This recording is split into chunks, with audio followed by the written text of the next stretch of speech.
What's up, guys? This is Brendan with EVOQ Bike. We've got an awesome interview with Frank Overton from FasCat Coaching.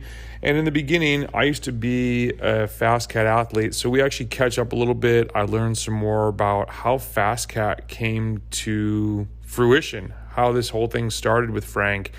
I really enjoyed the history. If you're only here for the training tips, that begins around minute 17, but I think the history gives some more context to where Frank's coming from, where I'm coming from in coaching, and usually I annotate a lot of the YouTube video, but instead, when something pops up and you have like a question or a topic comes to your mind, I would prefer, why don't you just enter that in the comments below instead of me entering my comments on the YouTube video.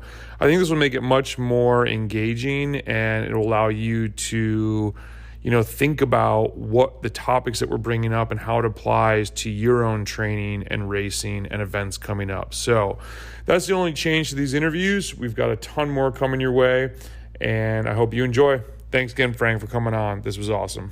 What's up, man? Hey, Brendan, how are you? Good. How you doing, Frank? I'm well, thanks. What you up to? Just finished some dinner and getting ready to chat with you about cycling, training, all that good stuff. How are you doing? I'm good. I think it's not quite dinner time here. Are you Central Time or East? I'm in East now. I used to be in Central. I'm in Florida right now, so it's Oh, been a little okay. bit of adjustment. Yeah. So I had to do the Nice. even though there's 4 time zones in the US, when you were like Mountain, I was like, okay, get this right. Central. Yeah. Yeah. It's still daylight here. So yeah. Yeah, it's getting dark. But it's weird being so far down south. It's the sun sets almost like 40 minutes later than in Tennessee. So it's Mhm. like really just a weird adjustment. But it's Yeah. good. It's good to be in That's some warm cool. weather. Yeah, it's been pretty cold in Tennessee and not really fun to train in. So, What part of Florida? Fort Lauderdale, so just north of Miami. Yep. Yeah. Yep. So it's one road. It's A1A. It's Hmm. if you look on like a Strava map, it looks extremely boring, but for some reason it's not. And I think it might be mental, just like palm trees, and you're like, wow, it's January and I'm in shorts and a jersey. But there's Yeah. so many endurance athletes here too. Like 4 hour ride, you probably easily on a weekday past 200 people. I mean, you're used to seeing stuff like that in Boulder. Memphis, Hmm. Hmm. not so much. Yeah. Yeah, there's So, always people out riding. Doesn't matter the weather either. It's just, yeah, year round. yeah. How's the weather there right now? Is it full on winter? Yeah, I mean, we had a nice 45-degree sunny day, Cool. perfectly fine for riding. I mean, we got some snow like last week, but it's all melted now. So, yeah, Yeah. Cool. fairly typical. I mean, it Yeah. gets cold as nuts at night, but you know, from like 10 a.m. to 3 p.m., you can ride, no Yeah. problem. That's cool. That's awesome. Hmm. It's well, man, you came to mind of I've been doing these interviews with different athletes, different people in the cycling space, and just a lot of good tips from some of the rally guys. And I forget what made me think of you, or maybe I was actually talking to Jason, and you're someone that's been in the game for so long that kind of I'm sure I've read some of your history and I remember a little bit of how you started FastCat, but just how much has changed, and wanted to get a grip of kind of like how you see things, because you've Hmm. forgotten a lot of things before I was even getting into cycling. So I'm like, oh, Frank would be a really good dude to chat with about this. um, Hmm. and we kind of started this series of just, I was on the phone with Patrick and we were talking about some random topic, someone like talking about CTL and something. I was like, man, I was explaining to this guy, it's CTL is not your race readiness. And I was like, damn, you know what, we should record this. Like, I think there's just a lot of stuff that we just don't have time to post. Hmm. So I think some of that kind of stuff comes out. And yeah, so I appreciate you sitting down and chatting for a little while and just get some stuff out to the people. Yeah, yeah, you bet, man. I got your outline up here, and Sweet. Well, yeah, I'm let's ready to. let's Yeah. start with the easiest question. Who is Frank Overton? Frank Overton is a uh, cyclist, coach, dad, father, husband, and live in Boulder, Colorado. Are we recording live already? We're Um, recording. Let's recording. okay. Yeah, let's do it. Um, I've uh, I've been a cycling coach for close to 20 years now, Okay. and um, my story is that I'm from the South, like where you are. I grew Okay. up in Chattanooga and went to college in Virginia, and then was going to be a doctor. And I worked at the Bowman Gray School of Medicine in Winston-Salem. That's Okay. where I discovered mountain biking. So I played tennis And this is in. when is this? This is what year are we I'm talking? going to date myself, but That's this cool is though. That's good. That's 95, 95, 96. okay. Awesome. My third mountain bike race ever, or third bike race ever, was I went down to Atlanta and they were having an amateur bike race on the Conyers mountain bike Olympic race course. So it was the first year mountain bikes were in the Olympics. Okay. And yeah, I raced that course at like third ever race ever. So that that was Awesome. then. Jumping Yeah. in, dive in. Yeah. I've raced all over the South, like never rode, but all mountain bike. I didn't get into the road racing until I moved out here into Okay. Colorado. I Yeah, didn't know that. This is good. Already learning pearls from back in the day. totally. I mean, I've raced. You've ever heard of that mountain bike race called the Bum and Grind in Birmingham? I think I've heard of it, but when I hear, oh, it's Yeah, mountain biking, it's just like, yeah, I do have a couple mountain bikers though now that are athletes, so I'm yeah. getting more in tune with that. But no, so you did that one down there in Birmingham? I mean, I've raced all in every Oh, state in the South, like okay, Natchez Trace, yeah, um, the in Helen, Georgia, near mm-hmm. Chattanooga. They had a World Cup. Went and did that. Watched like the pros race and the amateurs got to race on the same course. That was Very in cool. '96. Yeah, There's yeah, some really good road riding down there also. Some I gnarly know climbs and yeah. the gaps. Yeah. Mhm. So mid 90s you're in the South, and then where did things go from there? Because you clearly didn't become a doctor. That did not become a doctor. Well, what happened was, so I played tennis in high school and college, and it takes two people to play tennis. And when I moved to Winston Salem out of college, I didn't know anyone there, and I was, had a job, and so I didn't have anyone to play tennis. And quite frankly, I was kind of burnt out on it. Yeah. Um, but I had this mountain bike, and I didn't have anything to do after 5 o'clock. No homework, no tests. So I'd go ride that bike around the neighborhood for exercise, and then next thing you know, I rode it far enough to ride to a place where there was a single track. This place called Okay. Hobby Park. For everyone, all your listeners that lives near Winston-Salem, Hobby Park is where it all started. And Awesome. yeah, so bought a mountain bike. My roommate, who was a doctor, a med student, he was like, "You're never going to go to medical school, are you?" And I was like, "Oh, I'm going." And yeah, and he just saw how much I was riding. Yeah. It But was like there is homework. yeah, yeah, but yeah. So I went to North Carolina State to get my master's, um, and then I started. They had a collegiate mountain bike race team. They had a collegiate team. That's where I Okay. did my first road race Okay. with NC State. And by the time I got done with my master's, I was pretty done studying because I was a bookworm. I got like 4.0 GPA because that's what you have to get into medical school. Yeah. And I was riding the mountain bike. I was like, this is not where I want to go. So um, this is also when the internet was brand new, and This is awesome, yeah. dude. So I saw a commercial for Amgen on the TV, Okay. and at the end of the commercial it said Amgen.com. So I went to Amgen.com, clicked careers, and I swear to you, the first job posting was in Boulder, Colorado, and I was like, "That's it. That's like the mountain bike capital of the U.S. There's jobs there for me." And yeah, so I got done with the masters and drove out here, and yeah, Got the job? race. I did. I didn't get a job at Amgen. Okay. They moved their research uh, facilities out to Thousand Oaks right when I got there. I went to literally the place, and I asked if I could, um, whatever, turn in my resume, and they were like, "Yeah, all the research is out in California now." Like, oh, But damn, I'm here though. I know.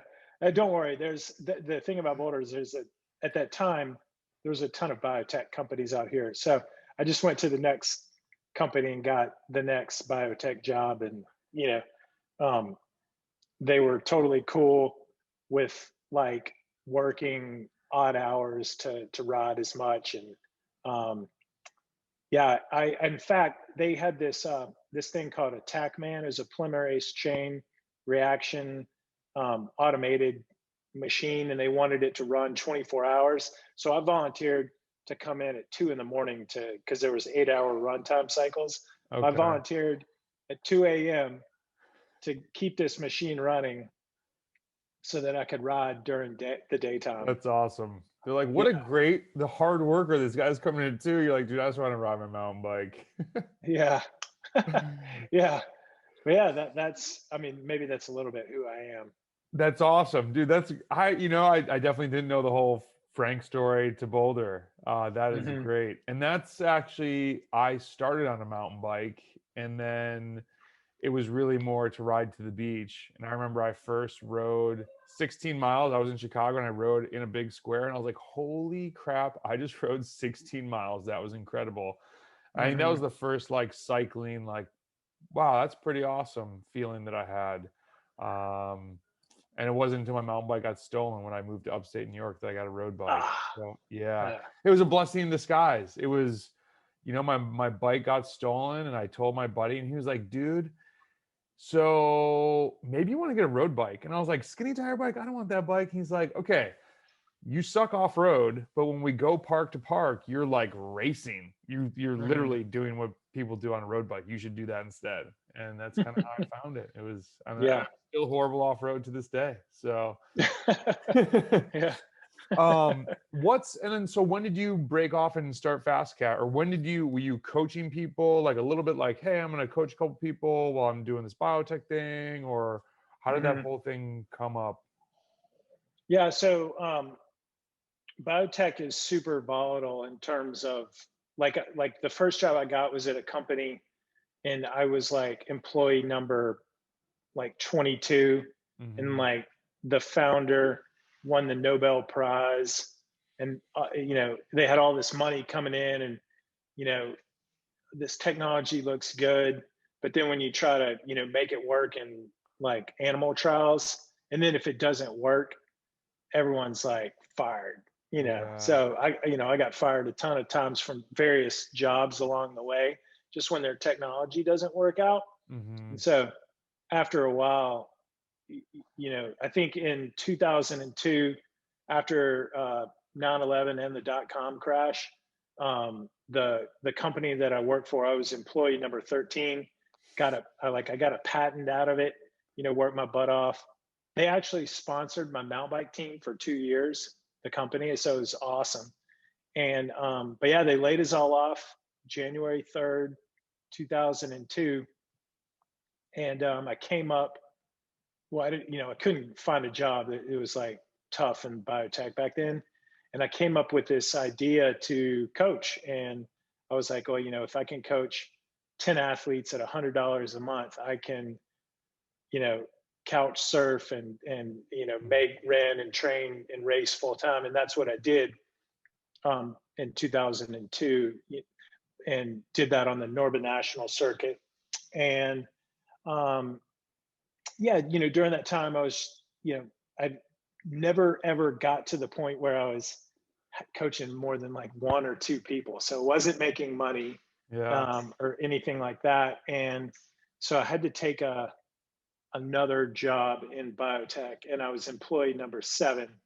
And by this time, uh, do you remember Pez Cycling Yeah. News? Yeah. I met Uh, Pez at a training camp with Mike Minerva. He came out there and was writing an article Yeah. on the camp. Okay. Yeah. Richard Pestis. Yeah. He Yeah. Yeah. actually, Yeah. hey Richard, if you're not watching this, but he just got hacked on Facebook because I got a message from Richard Pestis that Ooh. was like, "Hey, look at this video you were in," and I was like, Pez got Pez." Yeah. Yeah. Well, so in 2003, I got in touch with them, with Richard, and said, can I write a training tip for you? And they needed content, so I did. I wrote the training tip. I wrote was the right way and the wrong way to perform intervals with your SRM. Sick. And the there are two reasons I chose that topic. But number one, I wanted to show that I knew what was up with Powerbase training because it was brand new. No one knew anything back then. And then Mm-hmm. two, also there were only like two power meters back then. There was SRM and Power Tap, and Okay. really Power Tap hadn't kind of developed as a product. So the SRMs were $4,000. So I knew if anyone was reading the article and it resonated with them, they had enough money to pay for a coach. Totally. And so that's why I wrote a lot about power-based training under the assumption that, okay, people with power meters at that time can also afford coaching. Mm-hmm. Yeah. Yeah. Yeah. And I actually, so I don't know if everybody, I've referenced Jason before and being a FasCat athlete, but since we're on this call, I started. You guys were technically my first coach. Mike Minerva helped me, but he was like, once I got to Cat 3, he was like, you should probably talk to Jason, who's on your team now, and understand. And he had just come out to Boulder, worked with you, I think, for like 3 or 6 months, and came back. And Frank, you were the one that gave me, you probably don't remember this, but I came out there to ride for like 4 or 5 days. It was, I did the 5-to-1 quickly. So I really didn't know what I was getting myself into of like, where do you go from there? And I think road's always in a funny area, but it was really like, it seemed like the national races were becoming more and more like crits, crit heavy schedule, which was not my forte. And you looked at me, and you were just like, "So what's your plan, man? Like, you're doing this medical device thing, and what, like, Oh who yeah. are you?" And I was like, "Well, I don't know. Like, I got my Cat 1. I did really well at bat and kill. I don't really know like what the next step is." And you're like, "Well, if you want to actually do this and you want to get good, you need to be in the car. You need to go hit as many races as you can. And you need to not be doing just local little stuff. Like, get out of the pond." And I'm not talking about Rochester. I'm talking about get out of the Northeast, travel to Arizona, da da da. And it was a very light bulb moment for me that made me think and consider where racing sat in my life, and made me, you guys actually put it in your athlete questionnaire, which I probably have stolen some of those questions, but the way you guys phrased it was, what's your totem pole of life and where does cycling fit in? And at that time, I was really gung-ho on trying to build this medical device business, and cycling was like neck and neck, but I had a really hard time visualizing myself giving one up for the momentum that I had with that to try and get more momentum going with cycling.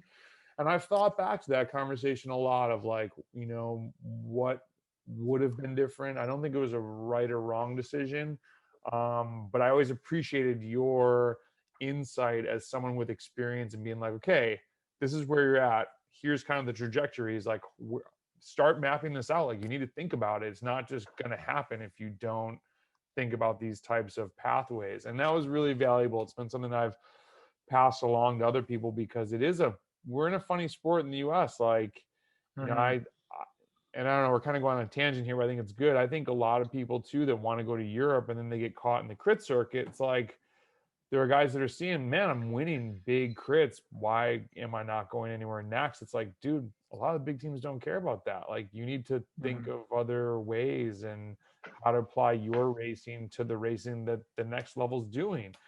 So, so you're in Boulder. So actually, let's jump into a couple of the training things. Like the first bullet point that I had put up, and it's kind of relates to you writing that first article for Pez way back in the day. What are some of the big things that you've seen change in training? And I mean, that is a huge question, but maybe some highlights. And you mentioned the internet has blown things up. I mean, I'm sure you've read through the forums, and your FasCat has totally been like, you guys set a really good bar of producing content. And that's a big thing that I've tried to, when I was like, all right, I want to create this business. How am I going to do it? How are people in Oregon going to hear about me? And so like, what have you seen in the just, I mean, there's a million ways to go at that, but I'm just curious what you think when you're like, man, from Pez till today. That is a giant question. I think when I started in 2002, 2003, no one knew anything about power-based training. It wasn't even a thing. Power meters were too expensive, and the pros didn't use them. And what happened over the, from like 03 to 06, 7, and 8 is really the US based coaches were the ones that adopted the technology and the sports science first. And we taught the amateurs, and we were really the leading edge of the sports science and the technology. And around 06, 07, some of the world tour teams began to pick up with power-based training. Training Peaks would sponsor, T-Mobile, some of the bigger teams like that. Uli with SRM was getting SRMs on most of the world tour rider bikes. And then they caught on, and then they were like 5 years behind us. They were like, yeah, we're doing intervals. I'm like, well, we've been doing intervals for 5 years now by Power, duh. Yeah. But as soon as the pros caught on, and then you really saw power-based training kind of go mainstream, maybe like 2015, with the rise of stages and the decrease in price of a power meter. Because before stages, a cork was still, like it was $1,600-1,700, and that's what about a power tap wheel was. But then once stages came along, and put it down to, between $400 and $600, then power-based training really went mainstream. And then that's when people forgot about the fundamentals. For me, that's what I've seen, a lot of people forget. And to be honest, it's time in equals performance out. And you put in more time, you ride more, you get faster. So do you think that's on that point? I like that point though. Do you think that there's too much like shortcutting and like, how do I do everything in 6 hours a week? Or would you see a lot of that? And people probably approach you with that type of question, like, hey, I want, my buddy's riding 15 hours a week. How do I do it in 7? I don't know if we get I don't think they expect that. What I do think you see is a difference between amateur level training and professional rider training, or just people that want to go professional. There's a big difference in how you train between, say, like masters and then like a world tour guy, or someone that has 15 to 20 hours a week to train. And so and then also with like the rise of indoor training, Zwift, Trainer Road, all that, a lot of people think, we get this sometimes, is that you need to like sync the plan to Zwift or Trainer Road in order to follow the plan. I'm like, you can do this outside. And if you ride outside, you can do more than just an hour. You can ride an hour and a half or 2 hours, or like I'll think of, or you can do when we started talking about doing 4 and 5 hour rides on the weekends, I feel like that blew people's minds, because they were into these 1 hour workouts and riding hard like Sufferfest, which, doing a hard workout, every single workout, and, again, forgetting the fundamentals of base training and, proper periodization. And there's a time, and we like to use the expression, timing is everything. And there's a time and a place for just about everything that people talk about. I think, if I'm rambling. No, that's really good. And that's actually when I hear that someone will say, well, I feel like I should stay inside to do these intervals. And I'm like, so this is the issue, is that it's great that inside is so Mhm. controlled, but it's so controlled that when you go outside, you are very uncontrolled and you don't know how to actually use the gears to hit the watts. Someone's like, well, I have rollers, I can't do intervals. I'm like, dude, my roads are like this. Shift down, go fast. Like, and then Yeah. when, and then you don't have to be hammering when it's a 5% incline. You go a little bit Mhm. slower actually, and you shift into a different gear. And I'm not trying to poo poo or diss on people that do like to do more of the training inside, but when they go to an event and they don't understand why, like, I just couldn't perform. Like, well, dude, look at your file. Like, you look like you were in a criterium and this is like a grand Mhm. fondo. Like, you just have no control of the bicycle. And Yeah. so it is very interesting to hear that. And I think indoor has its place, but like you said, just like every zone, every type of training, there's a time and a place for it. You need to get a little bit of everything and try and be well-rounded. And do you think that Mhm. coaching someone in that's doing US races or even Grand Fondos or whatever, I think it's very beneficial for someone to be more well-rounded, as opposed to people try to pigeonhole themselves into, I'm a sprinter or I'm a climber. Maybe because now a lot of people have WKO and they see that little word. Oh, well, WKO told me I'm a sprinter. I'm like, well, I mean, Yeah. don't you think a little bit of everything in the right way helps people address strengths and weaknesses and prepare them for their event? Or what's your kind of thought on that? I think at the amateur level, it really behooves you to be, to be a more well-rounded cyclist as opposed to Mhm. try to become a sprinter or a climber. Generally, like you do at the world tour level, and in America, in the US, the racers that have the most fun are the ones that are usually the most well-rounded. Like, in when I raced road in the NRC races, I didn't win very much at all, but I could hang in a crit and I could, do a time trial, and then, I could climb.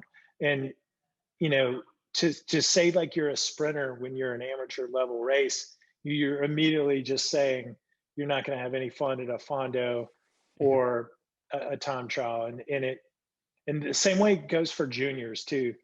Just do it all, be well rounded, and you're how your natural ability is gonna tell you what you're good at and what you're not good at, and you don't need like a power profile chart or whatever to tell you that.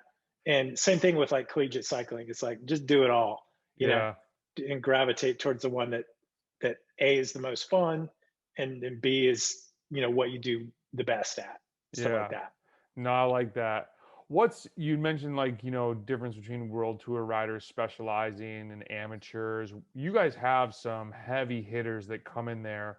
What do you see from the world tour guys that, obviously an amateur is looking for you for everything. Like, tell me what to do, when to do it, how to do it. What are some ways? What are the pros even like looking for? I remember when I was there, actually, I did that bus stop ride with like Greg Henderson. Yeah. Somebody else was there. I was like, dude, this is crazy that I'm in a city with world tour dudes right now. And I mean, they Hmm. played super nice with us.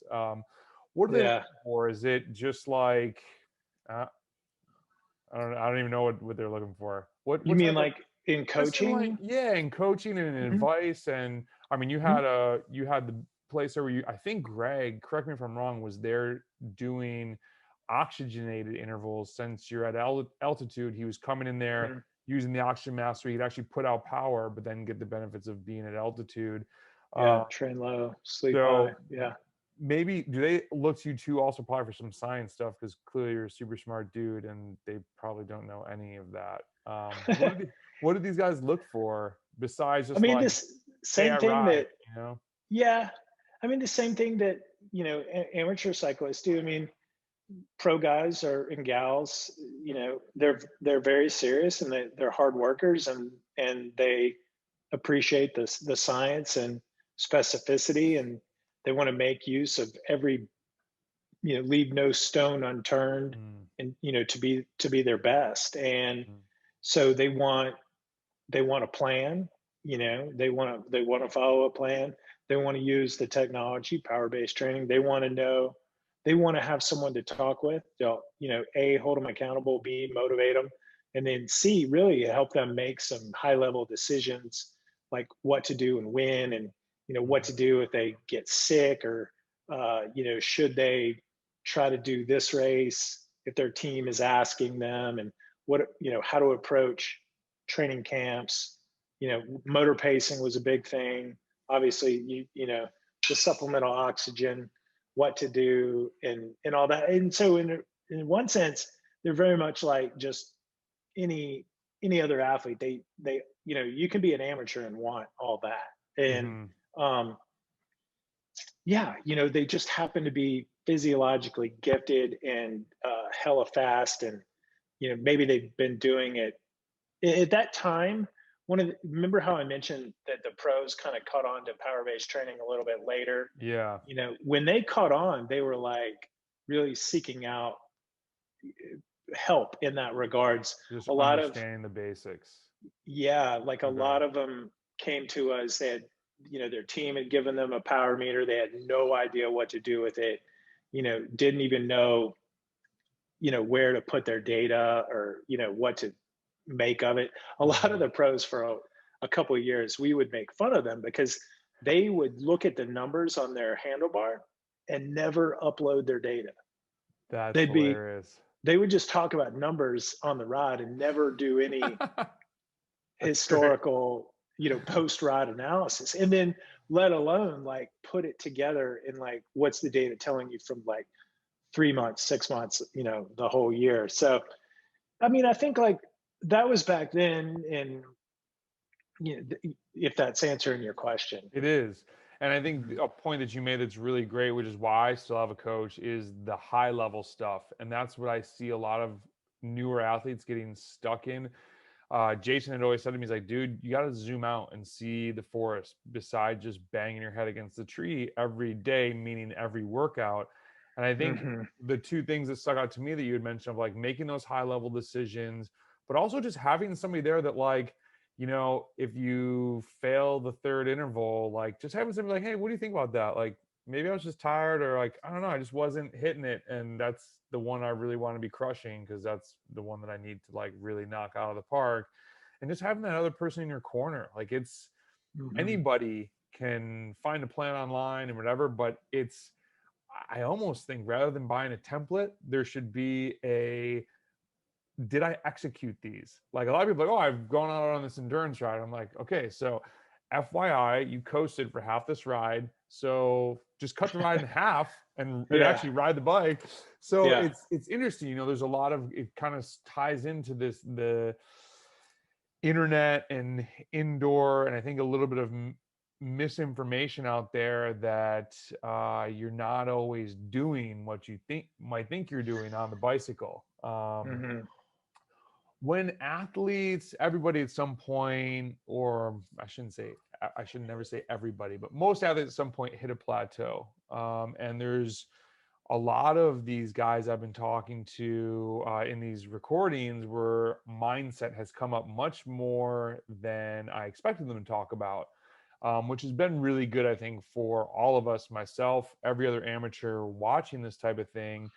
What do you think is how important do you look at mindset in helping people have a positive mindset towards their training and racing?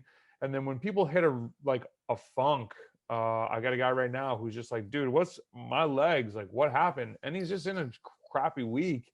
But how do you help people get past that? Besides just telling them maybe, dude, it's a crappy week, or you're just not hitting, like you're in a funk a little bit.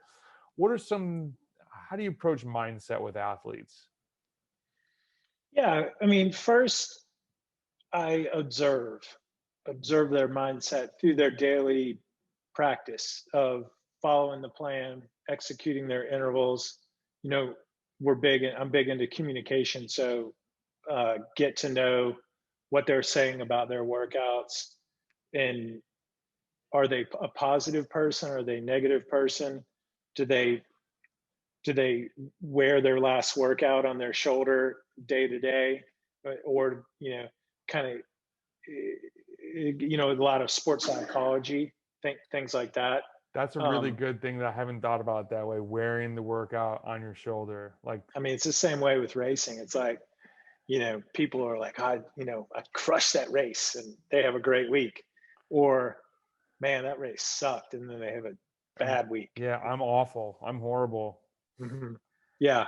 But, you know, with training and being a coach and monitoring their training, you have the opportunity to really monitor their mindset. So, you know, when you put in the long day, you know, what do they say about it? Do they make excuses? Do they just do it and it's done and you know they move on to the next workout?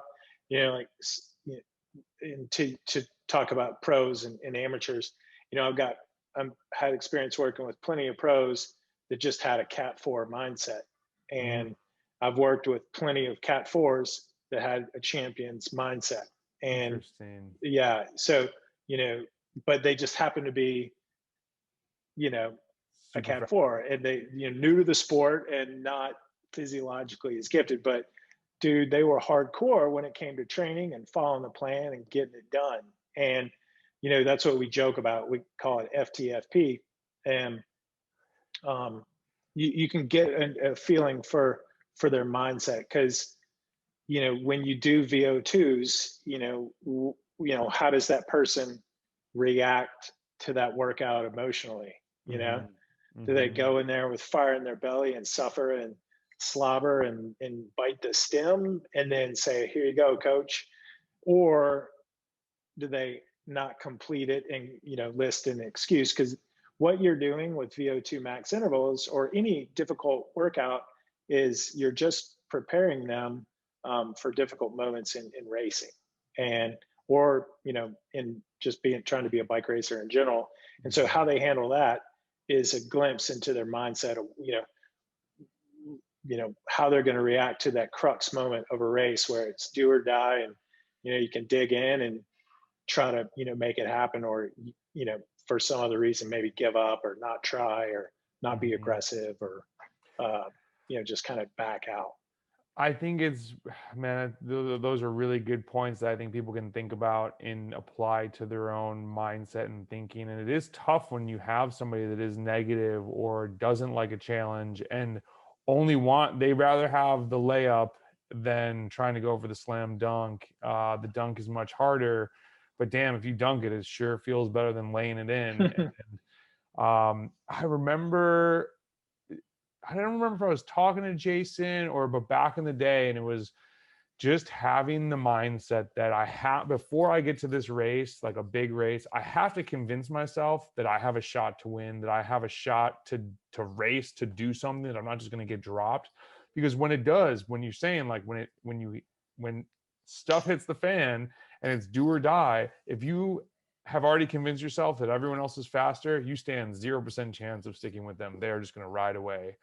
But if you Mhm. are like, I can do this, like you just go into another zone and it's like you give everything that you possibly have. And if you get dropped, Mhm. you get dropped. But at least you went there and you gave everything rather than gave some excuse and, didn't believe in yourself. And is there what's a good way? And this is one thing, it definitely depends on the person. Some people are more open to trying to change their mindset and trying to simply just being more positive about their training and maybe detaching from bad workouts.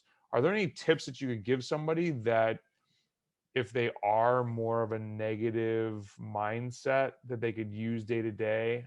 One thing I tell people, I'm like, listen, don't overthink this workout. It's just a bike ride. So like before they go, just to try and calm them down. Maybe is there anything like you've coached so many people that like you have to have a bunch of people that you can think of where it's just like after the workout they're negative. What are some things that you would try to help Mhm. them change that? If it's even Yeah, no, I mean very tough to do. it what you can do one I like along with many things is you can design workouts and set the athlete up for success Hmm. and get them to crush a workout Hmm. and see the positive benefits of crushing a workout and doing well. And then like the way I design training is I want to set them up for success. I'm not going to give them a workout where there's a high probability that they're going to fail because they're tired and it's not in their head, it's in their legs. So Right. I try to, we're talking about training plan design, I try to stay away from that.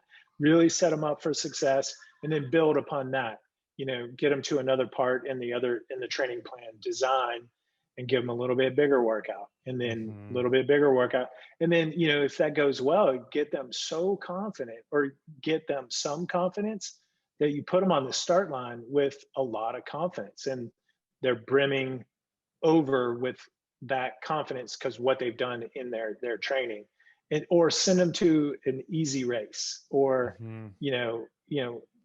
we call those bayou races down in the South, like, you know, where the field size is 10 and, they're just beating up on, the local competition. So that's one way. But the other way, if they are negative, uh, maybe, get them not to focus on, it's like, the workout or something. You can just be like, all right, let's keep moving forward and talk about the successes and, the things that they're doing right. There's always going to be something wrong going on with your like training and, maybe you don't feel that good or the weather's crappy or you had a flat tire and, in the middle of the second set of the workout and stuff like that. But it's kind of like what you were saying. Just keep that big picture in mind. Um, yeah, That's good, especially for people making their own plans. Like, get yourself some W's before you go into try and bite this big chomp. And hmm Stephen Bassett actually made that comment. He's like, we have this idea that when you win this big race, it's like all the planets align and everything went perfectly. He's like, no, he's like, you just had 25% of the race go wrong and the other guy had 30%. Like, it's never perfect. It's yeah, just like you had the best of the luck, but never perfection. Um, that's right. Yeah, that is good because it is. I like that idea of helping somebody stack wins if they are, especially, and if they're getting in a funk. It's like sometimes try like, okay, let's figure out how we can rebuild you back up here, because there is so much mental side to this sport. hmm What's with all the stuff out there? You're putting stuff out there. I'm putting stuff out there. WKO webinars. Johnny's telling you something. Chris is doing something with all the information out there. How can somebody boil down where to start? Besides going back to the basic that you already said, just ride your bike. Like, go out and Fundamentals. put in the Yeah. fundamental. What would you say are two or three fundamentals to training? I was in a like a USA coaches conference seminar years ago, and Sam Callan, the director of coaching education, said, any athlete that follows any plan is going to get faster. And so I think the biggest thing for any athlete, disseminating all the information is get on a plan Hmm. and put your heart and soul into it to get faster. And within that plan, hopefully the fundamentals will be there, which is number one, if you want to get faster, determine how much you've been riding and increase that overall training load. Like if I love the things at the end of the year with Strava. It's like you rode 800 hours and climbed 800,000 feet, and it's like, okay, you want to be better next year? Well, let's increase that by 15 or 20%, and then figure out whatever that is and design your training on that. Did you do, And the other thing that this isn't a fundamental, but it's like you want to keep doing intervals and develop that power. You can, develop your power over years, 5 years, 10 years, and in same way with endurance, that's when the old timers talk about, they got a lot of miles in their legs, things like that. So keep, keep chipping away at that. But I would say ride more than you have been, train with a power meter, because I mean, it's just next level to heart rate based training. Yeah. Use your data. And anyone these days, like in 04, 05, we didn't exactly know what was up with the power data. And I remember when we released the performance manager chart, I told everyone, I was like, no one's going to get it. They're going to misuse this, and it's going to be misunderstood, and everyone's going to either be like that or like WTF. And, like 10 years later, and maybe even more, like 12, 13, 14 years later, it's become more mainstream and people kind of know how to use it. So use the science, use the softwares, packages, things like that. But at the same time, there's like, like what you're alluding to is like, you can't forget the fundamentals, ride more. The other thing I would say about power-based training is just like, figure out your threshold and track it. You don't need to test more than like 2 or 3 times a year. Use your race data to complement that testing. That's generally when you're going to make but we always say race data is the best data. When you got a number on your back and you're shoulder to shoulder, or when you're about to win or about to get dropped and you dig that extra bit deeper, that's when you make your best data. And that's the stuff you really want to, earmark and look at, from like whatever, season to season. I guess like ride more, turn the power, threshold training. I was like, as I asked you that question, I'm like, God, that's a tough question. I don't even know what I would say for two things, because I was having a conversation with the guy about just work, kilojoules, and we started working together, I want to say 2017, and I just showed him year by year KJs, and then I showed him, he's not a super big guy, so I can't remember the exact numbers, but the number of 2,000 KJ rides they did per season. And it's like this year, because of the pandemic, he like doubled them. He just had more time to ride. But I was like, look at this progression, even from, he had a power meter in like 2015, and it was just like, I think he had none the first year. And then I'm like, dude, look at how this is one big reason why you're getting faster. It's not just the day-to-day intervals, it's your year over year. You're clearly still in love riding, and that's a huge reason why you're getting faster. It's macro, big picture. Again, we're saying like step back and look at the forest. And I talked to another guy who wants to do sub 9 at Leadville, and he's just doing more work, and he's fine. He's got a gravel bike now, so that's kind of, he's a doctor, so he's busy and I'm like, dude, just stay on the path that you're on. Like, this is why you're making those gains. And he's a patient athlete, he's chipping away at, he wants to hit 300 for 20 minutes, and he's getting close and close. And I think that's one thing that, if people can have that delayed excitement, and like cycling is a slow burn. There's another guy, another coach, I'm not going to drop his name now, but because I'm going to post him probably after you or before you. I don't want people to hear his name to ruin the surprise, but he's he had said, people don't understand, like, you're getting in a sport where in a year you might not get better. Like, in a year, like, this is really, look at your career as 5 years, 10 years, and it's really tough to squeeze out those percentage gains. It takes a lot. It's really more of a lifestyle. You gotta, to your point, it's like, you've been doing cycling since, when you came to us, that was what, 2006 or 7 or 8? No, it was 09. 09. Still a long time ago, and you've been, riding a lot every year since then. And so a lot of times people will point out to me, oh, I want to be like him, and he won Masters Nationals this year. And I'm like, okay, I want to take you back to 10 years ago where he was, and show you the progression and all the hard work he did. And so you have to be patient.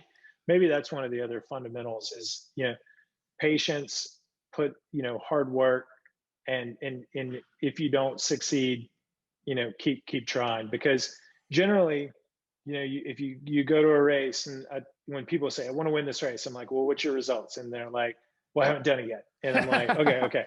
All right, well, let's set a 3-year plan. Let's have you finish this race. Next year, let's do a top 20 or top 10 based on the previous year's results. Yes. And then the 3rd year, let's look at maybe getting up on the podium. And then maybe it takes another year, to go to the top step. So that's 4 years right there. Like when we worked with the national team athletes, first year for everyone, no matter how good they were, was to just finish the races, get that experience. Second year was like maybe ride a breakaway or get results.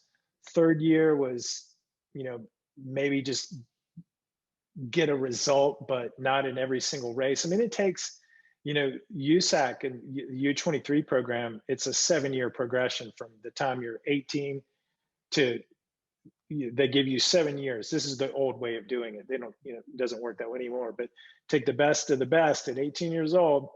They want you to move on to a world tour team by the time you're 25. That's 7 years. That's and they're, crazy. training their butts off, but that's how long it takes. And I think if amateurs, just can have fun along the way and work hard and, enjoy the process. Generally cycling is, it's so awesome because what you put into it is what you get out of it. And so there's no magic bullets. There's no quick fixes. A lot of people like go big for one season and then it doesn't quite work out. And then they quit or they get bummed out. And it's like, nah, just keep going and take a break for 2 weeks at least, but keep going and keep going. Dude, you got to build upon that. I love that, man. And I think I had an athlete that we were talking about land run, and he's a cat 4, I think. He's like, all right, dude, I want a top 20. I was like, cool. That's a freaking stellar, huge reach goal. I want a top 20. He's like, you want a top what? And I was like, dude, do you know who goes to that race? Like, yeah, top 20. I'm okay. Like, I'm racing to do better than that. But if I'm top 20, like, okay, the race went pretty well. And somebody else, this girl had said, well, I look on Strava and I see you and Tanner Ward doing 20-hour weeks. I want to do 20-hour weeks. I said, Tanner's been riding a bike a really long time. And yeah, I just want to tell you, like, I'm not insulted, but go look on Strava at how many miles you've ridden, how many I've ridden. She goes, holy crap, you've ridden 120,000 miles. And how many have you ridden? She goes, 15. I was like, so if we start putting together 20-hour weeks, you're going to hurt yourself. You're going to not absorb the like, and I almost want to put a blog out of what I did in 2009. Like, Jason never would let me do a 20-hour week. I wasn't even asking for one. I didn't know what that meant. But it was like, that was the one amazing tip that he gave me was we did long endurance rides when I could handle it on the weekend, learn to do back-to-back rides. And it was Sunday, the watts were way lower than Saturday. And I was like, how do guys do this? And Jason's like, dude, keep doing it. Keep doing it. Keep doing it. And we're not looking 6 months down the road, man. We're looking 4 years down the road. And it really opened my eyes. And I think if there was if I did outtakes, that would be it, of just how long this takes for you to get as good as you can become. Patrick, the guy I coach with, always talks. He's like, man, those people that go for like a year, they burn so hot. He's like, that's not, what is that? And I'm like, I don't know. It's not either of us, because we're more like lifelong cyclists. I think people just maybe see the sport and like, well, I want to do that. And then they realize like, oh, damn, this actually takes a lot of time and work. You got to be a lifer, like that's what I call it. Like, you got to be a lifer, just be in it. You see this a lot in the multi-sport world where they're like, okay, I'm going to do an Ironman. And then they run super hot and then they get done with the Ironman and they're like, all right, I'm going to go do something else in my life. And, they like quit their coaching. And it's like, wow, we just worked every day together and we built up this great relationship. And now you're quitting. You can't do that. But like cyclists don't do that. They're, the ones that get far in the sport are the lifers, that really just like, keep moving forward, keep going. Yeah, that's it. I got to look back of where this came out from, because a guy that I coach, he keeps talking about it. And I guess I said somewhere, I'm like, cycling, like, it's a lifestyle, figure it out. Just like if you're working a 9 to 5, okay, can you ride at 5 a.m.? Figure it out. Like, you just got to find the time, make the time. And if it's not a priority, then it's not a priority, but don't expect to compete against people who love this and are lifers and live it. couple more for you, and then I'll let you go. This has been awesome, man. What do you think is some mistakes that you see? So, I really like people to try to upgrade as fast as possible into, do some races, get a W, move on. Don't stay at Cat 4 because you want to win this race in 4 months in your hometown. Like, get to Cat 3. More people are at the same level. As people get to like 3, 2, 1, a lot of people are dedicated. What do you see some mistakes that people are making? Or maybe said differently, like, what are some other things? We've talked a lot of little things that people can improve on, maybe some optimizations that people can do in their training. Does anything stand out to you right away when I ask that? Any like big picture things you see a lot of higher level amateurs doing that is just like, dude, change this little thing and it'll have a bigger effect for you? Yeah, that could be so many things. It just depends on the situation. Hit me with just a couple. Yeah. I mean, like, you need to get more tactical experience from races, get more experience, race more, and just that's why the track is so good. You can go do 6 races in a night and you get 6 different tactical, moments that you're going to learn from. And that would take 6 weeks if you did 1 crit a week, things like that. Race as much as you can. Do, like a Dairyland or, the 4-day crit series is things like that, Tulsa Toughs. And so a lot of times people can get, and happens a lot these days, is guys will get, and gals can get hella strong from training, and then they go to the race and maybe they're not even that good at drafting or conserving energy or, making the right decisions at the right time. So that you need some race experience to do that. And that generally, the more you race, that'll come pretty quickly. So it's not like it's unobtainable. That's a really good answer though, because there's so many people that indoor, they're like, well, my FTP is skyrocketed 50 watts. I'm going to crush. Yeah. Yeah. I think I've said in every podcast, Justin Williams was on one. He's like, okay, wait, just so we're clear, half of this is watts and half of this is this thing called bike racing. Yeah. And so it is, it's not an FTP contest, unfortunately, but those are good. And I'm not trying to cut you off. Do you have any other ones that pop in your head? Yeah, sure. I mean, nutrition could be one. I mean, if you're, and then also just choosing which races you choose to go for. It's like, if you weigh 170, you're big boy, big gal, whatever, look at flatter, rolly races. Don't choose a Tour, a Gila, that the athletes that are 135, 140, they have a power to weight advantage.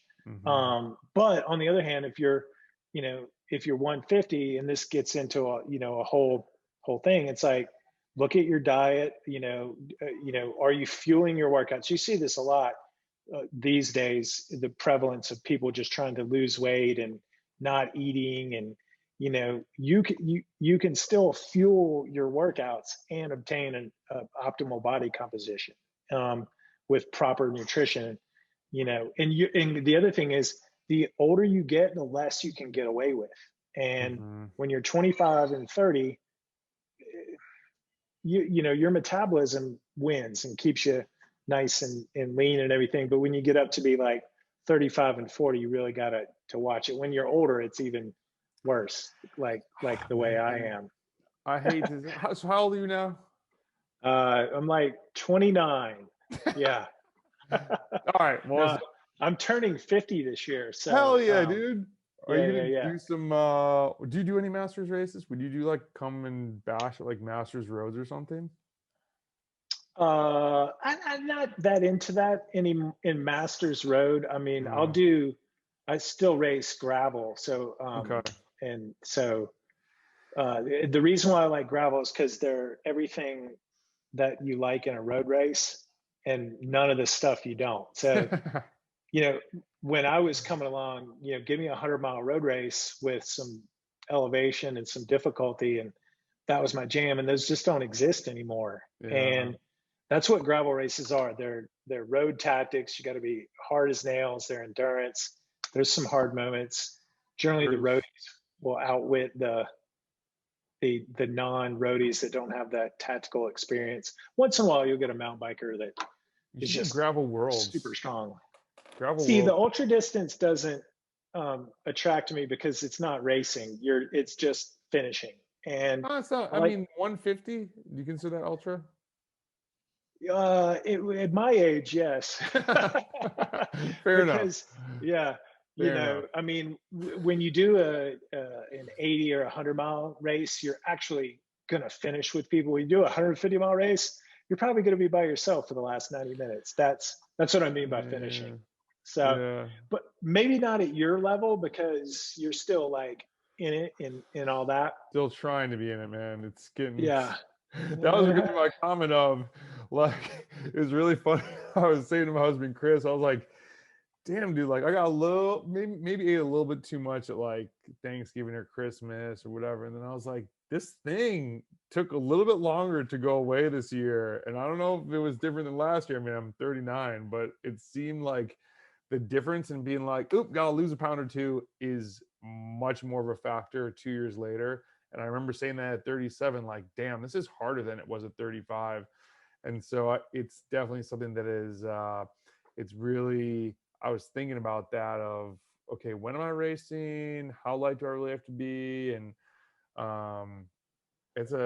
always an interesting topic to talk to athletes about because the initial impression Mhm. is as skinny as possible. I'm like, not necessarily. Like, Depends on the race. depends Yeah. on the race. Make sure you're still putting on Yeah. watts because I'll Mhm. usually race around 182. I've been 177. I've had a couple good races. I've had a couple races where I was just like, I don't feel like myself.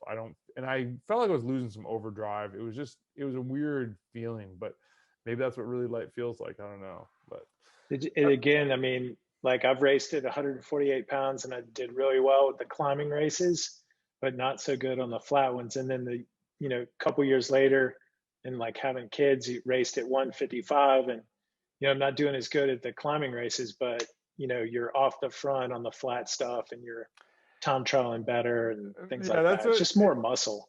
Well, it's crazy because then I even have to have like a buddy like Patrick who's like, dude, why do you try to be 5 pounds lighter? You're not winning any climbing race to begin with. And you always are trying Mhm. to time trial off the front. Like, dude, just go put out big watts for 4 hours. And I'm like, Yeah. yeah, maybe I should do that instead. Maybe Yeah. I will eat this extra bagel. Yeah. Do you have any I think I hit everything that I was curious about, man. This was awesome. A lot of good. The more of these people that I talk to is really making me see and re-examine myself, like how strong is my mind game and how much am I thinking of all the other things besides watts? Because a lot of the stuff of these points that we brought up, like of how to train, but a lot of it was not watt based. Um, anything else you want to bring up or parting words for the people as we approach an hour here? One thing or two things that we didn't talk about is recovery. And, Let's do it. yeah, I mean, and it's usually not a thing until you get to be about, 40 plus. And, um, I presume when I was less than 40, recovery was never an issue. When I'm 30, you know, I could go do 2 2 hour mountain bike races, full gas, back to back each weekend. Really, the second race on the second day was no worse than the first. Mm-hmm. Same way with cyclocross or like doing a stage race. Mm-hmm. And obviously it changes. These days, there's so much out there in terms of like information and tools you can use, to recover and, you know, massage and, ways to, if you can't do a massage, it's like, well, you can do this or you can do that. And the other thing to that is like, just get 8 hours of sleep, start Mm-hmm. there. And if you're not getting 8 hours of sleep and you're, worrying about your whoop score, start with 8 hours and, or try to get 9. I mean, if you're younger and you can get more, they say the world tour athletes are professional sleepers. They can sleep 10, 11 hours a night, maybe, and then that on top of a nap.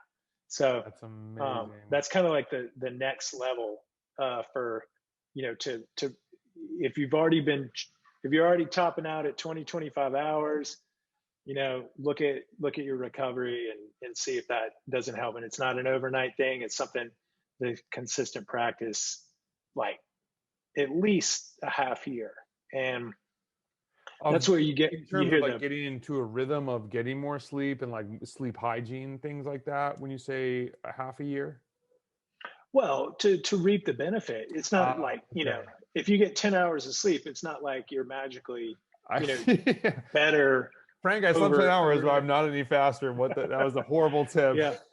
Sleep like 10 hours and do your recovery modalities for 6 months. That's you're going to be able to train more, and you'll also be able to physiologically adapt from that training day to day, which cumulatively adds up to more over time.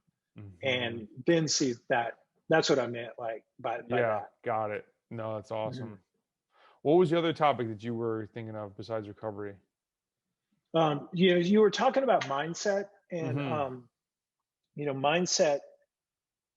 There's an expression: you want to practice how you want to play. So bring the intensity to your interval training sessions, and that's going to tell you how you're going to play. Do you give up? Do you push through? So forth. The other thing that'll really help, with your mindset, is you're going to have to put some work into it. So train your brain. It's not a muscle, but exercise your muscle. And the two biggest ways that I've seen that helps athletes is develop a meditation practice and or yoga. Yoga is kind of like moving meditation, but meditation is kind of next level for that next level edge with mindset. So it doesn't take much. There's a bazillion things out there. You can start with like, there's like apps on your phone that like Waking Up is a really good one. The other one is escaping me. Headspace. But Headspace is great, but do a yoga practice. I mean, that's breathing. If you can, do like a one. Sorry, go ahead. If you can do like a 1 hour pose, not a 1 hour pose, a 1 hour class. And I was like, damn. No. If you're in this like deep pose, you're 50 minutes into the class and it starts to burn and you're thinking about not holding your pose. If you can get to the point where you just breathe and hold it, guess what you can do when you're doing VO2 max intervals? You relax, release the death clench on your handlebar, take a deep breath, just kind of be in that moment. And then you can do that in a bike race when you're suffering and, and try to, that's the ways that I've seen meditation help. Have you done any specific respiratory training or breathing? Have you looked into this at all? And this is going to sound like a shameless plug, but I work with this company.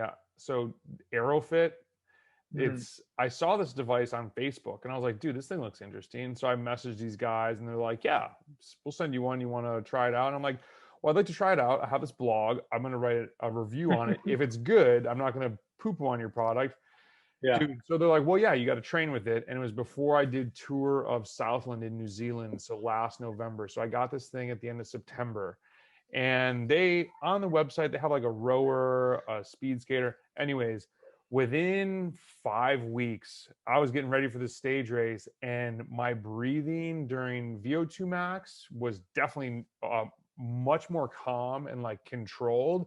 And I'm like, this is interesting. I'm going to go do like a 20-minute FTP effort. And I didn't even feel like I was working hard. And I was like, this is insane. And so a lot of it is not only learning the technique of breathing, which sounds stupid, but a lot of athletes, they freak out when they're doing these hard efforts. And it really almost helps you.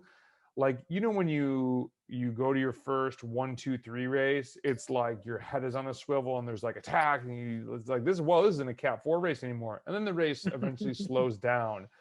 This device has really helped me slow down my own body in my own movements. And so I've tried to look into, they're very into like, it comes from like Temo breathing and like the stuff that Wim Hof does. You maybe have heard of that guy. And I haven't done much more beyond using the exercises that they have, but when you bring this up in meditation, it's like one more thing to add to my to-do list, I guess, of getting more into meditating, because it's not something that I practice, but everybody I think that meditates is like, it's the best thing in my life.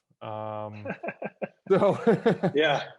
I it's mean, it, yeah, you know how like we're inundated with screens all day, mhm, and it's just information, information. You're thinking and thinking.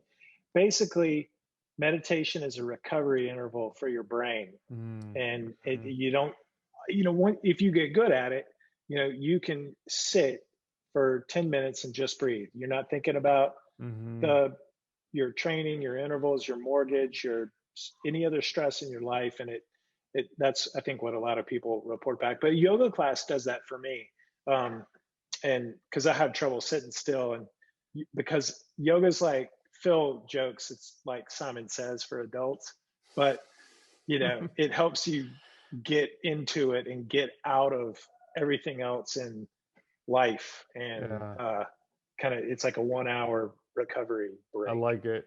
Mine Mhm. is I swipe down for the do not disturb and go on my bike ride. And Yeah. that's one of the best changes of having left medical device world, is when I was worried about the hospital or a surgeon calling me, I had the ghost ring. Like I'd be like, oh my God, I think someone's calling me. And I'd pull my phone out and like no one called me, like, God damn it.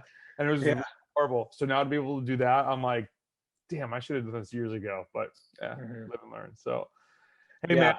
it was awesome, Frank. It's really good to catch up. I was looking forward to hopefully seeing you. Well, actually, it was going to be in London this year, so I don't know. But it was great to see you at the Training Peaks meeting, and Oh yeah. Yeah. hopefully Yeah. COVID goes away and we get to catch up at the next one. And would I you have hope gone to so. London? That's a big trip, but It's a big I like trip. to travel. That would have been It pretty would have been. cool. It was going to Yeah. be my It depends on the experience. speakers. When Mm, for those conferences, I always look at who's speaking, and yeah, is it something awesome, or is it something or some that doesn't really hmm. that I think I'll benefit from. Yeah, Yeah. there's a lot of good conferences out there uh, in Europe that is, but yeah, maybe I did you attend the virtual one this past I missed fall? it, and I'm like zoomed out, and I'm just trying to do a lot Yeah, of these type of things, and I was like, ooh. So I yeah. didn't. Did you? I like had it going in the background. There were But some I really yeah. wanted to hear, and then they're like, and I'm like, ooh, they're taping them. I'll watch the tape things. They're like, they're up for a week. I'm like, I'm gonna do it, and then I was like, Mhm. shoot, the week passed. I know. Yeah. It's That's just why I like conferences, because you get off your screen and look at, exactly. yeah. And plus you get to talk with other coaches and everything. I really that's what I loved, and meeting other people and just seeing what people are doing, and I think Mhm. that's one reason why I wanted to have you on this. It's like you're gonna think of things differently than I will, and it's always I think everybody thinks every coach has to be like when I had posted that thing about sweet spot, some people were like, oh, you talking about Trainer Road, go get them. And I was like, no, man, like I talk to those guys. We're cool. Like we do some things differently, but we don't not like each other. So Yeah. it's funny. But Yeah. hey man. Everyone wants to be PC Mac or Ford Chevy. And Yeah. yeah, we're not like trying to be that way. Yeah. Well, I appreciate you sharing all these insights. This is definitely beneficial for a lot of people, and hopefully we cross paths not only in a meeting but on a you're not so you well, gravel bike. We could do a gravel ride together, and You know it. hopefully we Yeah. pass each other to race. That'd be fun. So You should come out to Steamboat Gravel, or I would die. yeah, no, I'll you wouldn't. go. You would that race doesn't have that much climbing, so There's no you could crazy do you could descents. Oh, okay. no, no, I no, was no. You're picture. fine. So I did Oregon Trail, and That's a whole different type of gravel race. holy Yeah, cow. So the yeah, giant, I mean, the guys that I'm out with are mountain bikers and gravel riders mhm, on DNA, and the giant factory like Tristan Ewell and Barry, I want to say Sanders is not that. Barry Wicks. Barry Wicks. Yes, So I am going down yes, some of these fence like I might go over this freaking I yeah, got dropped I got dropped on the climbs. But even if I could see those guys, I'd be like, I'm going to catch them. And I was like, oh, they're actually going much faster on the downhills than I could even consider doing. And so I Yeah. had a bike that only could have because of the clearance and is horrible. It had a 35 on the back and a 34 up front, I think it was.